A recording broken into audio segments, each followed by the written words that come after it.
Welcome again guys to my channel. This is Janil Edanyo. At sa video kong ito, ituturo ko po sa inyo kung ano ang 4 na paraan sa pag-sign in po sa ating Grab Drivers app po, no. So ito po guys ay para po ito sa mga new migrated Move It account po, no. So ito po ay sundan niyo po ito ang vlog ko na ito para po alam niyo kung paano po mag-sign in. Ano-ano po bang dapat gagawin po pag mag-sign in na po tayo? So ngayon guys, panoorin niyo ito ng maayos guys, no, para po hindi po kayo maliligaw po.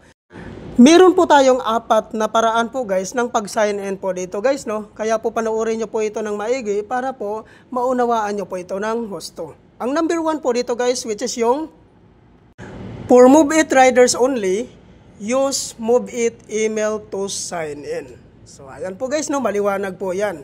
So kung ikaw po ay isang Move It rider na walang existing account sa Grab, ang i-sign in mo po dito ay yung email mo po mismo sa Move It Drivers app mo.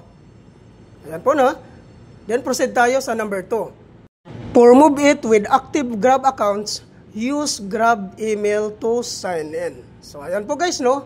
Kung ikaw daw po ay isang Move It at may active account ka sa Grab, ang gagamitin mo pong email na i-sign in po dito, which is yung Grab email mo po.